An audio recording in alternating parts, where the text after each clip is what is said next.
Hi, I am on my patio today and just thinking about how intentional I've been about creating this space. And I've been thinking a lot this week about attraction because a lot of people have been talking to me. I think it's the summertime now and people have a lot more energy, the days are longer, so a lot of people are thinking about what they want and trying to create plans for being able to get what they want. Hey Jazz, good to see you, happy hump day.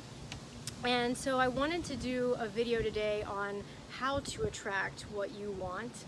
I did a video a couple weeks ago about how to stop attracting what you don't want. So today I want to talk about how to attract what you do want. And people that are talking to me are talking about wanting to get the relationship that they desire. It could be about attracting the job or the career that you want that aligns with your purpose. It could also be about finding the dream house that you want to buy. So all of these are examples of things that people want to attract.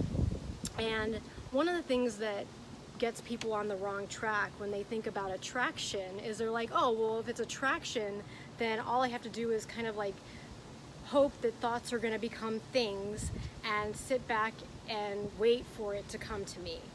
So that's not really how attraction works. You do have to actually take action, but the action that you take has to be intentional. So where people also mistake or kind of get off on the wrong track is they engage in action that is almost like fixated, obsessed, and narrowly focused on the goal. And they do that in a way that they become focused on the goal and almost desperate towards getting it.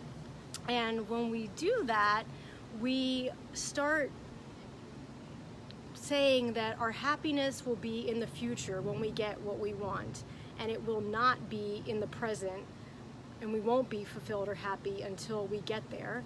Because what we're doing is we are saying that I'm going to put all my energy towards getting what I want, and I'm actually overlooking the fact that I hate the process in which I'm engaging in to get what I want. So my girl Jazz is an abundance magnet, so I would definitely love to hear your thoughts on this topic. And one of the questions, Jazz, that I've been hearing from people is they just keep saying like that they know what they want and they think that they're doing everything that they can to get what it is that they think that they want. But for some reason, they don't know why what they're doing isn't actually attracting what they do want. So I'm gonna answer what I think and what I've seen. I definitely would love to hear your feedback, Jazz, and I'd love to hear from anybody else who's out there about what has worked for you in being able to attract what you want. And so as I was describing, when people engage towards a destination and they become like obsessed and desperate to get what they want, they neglect the process, and they neglect being fulfilled in the journey or the process towards being able to get what they want. And when they do that, they're not fulfilled in the journey. And when you're not fulfilled in the journey towards getting what you want or towards reaching your goal, you start to feel drained, and you start to feel like in a negative emotion or even have self-doubt about the actual process and the goal itself. And when you have negative thinking and negative emotion, you have drain, which is the opposite of motivation. The motivation that you need to take aligned action towards what you want. So yeah, so Jazz, I'm hearing you resonating with that, talking about staying in a happy place and finding the joy as much as possible.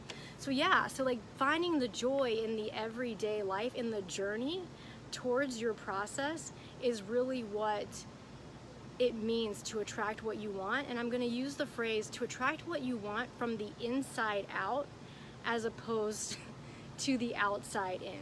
So when we're attracting what we want from the inside out, it means that we are aligning with our journey towards getting what we want in a way that we have positive emotion and positive thinking. And so, yeah, so meditation is definitely a part of it. And I think that meditation, Jazz, as you mentioned, is a really, really big part of aligning with, I'm going to use the word, like, what are we aligning with? So we do have to take action. We do have to take action that is going to make us fulfilled in the journey, in the now, towards getting what we want. But then people say, like, they don't really know how to do that.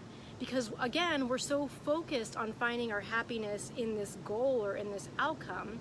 So what we actually need to do is focus our action first on our self-worth, and aligning our self-worth and our vibration with what it is that we want, and making sure that we are a vibrational match internally towards what we want.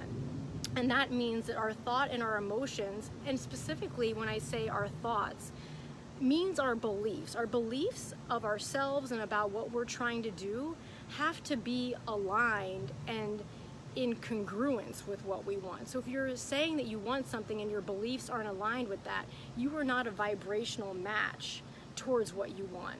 So the action that we need to take first is about aligning our self-worth with our gifts, with our talents, with our passions, and what it is that we truly desire. And once we align, we put action towards aligning ourselves, even our spaces, our homes, with what we want.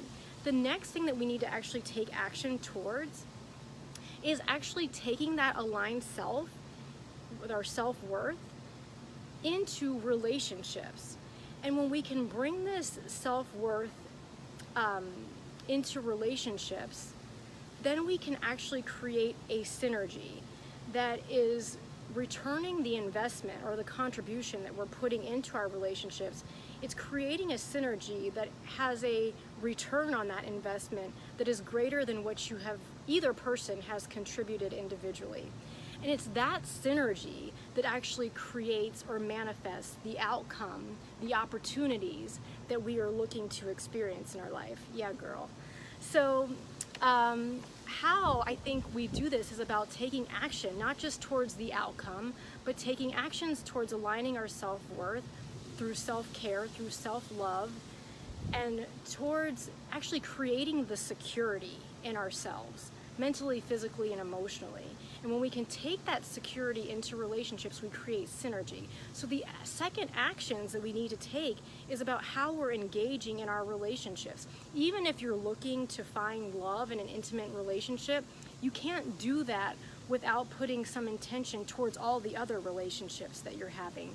So being intentional about creating that synergy in your relationships. If you're familiar with the alchemist's journey, you would know that the alchemist's path and the journey towards getting to his destination was heavily reliant. In fact, his relationships upon the journey were essential in him figuring out his path. So I think that this is one of the biggest things that people neglect when they're trying to attract what they want, is they forget about how we have to use relationships and how we have to put action towards bringing our self-worth into our relationships to create that synergy. So this fall, I'm going to be doing my last class on love for this year, because we're kind of rounding out the summer, and for me the summer is always about enhancing love and intimacy. So this fall I'll be working with a small group of women who want to use resilience to get into an intimate relationship. And so if you or you know a woman that is interested in that or wants to do that, private message me, inbox me, comment below, share the video. Let me know what you think about the practices and about how you are going about attracting what you want. Jazz, we're going to connect. I'm going to inbox you, and I will look forward to seeing you guys next time.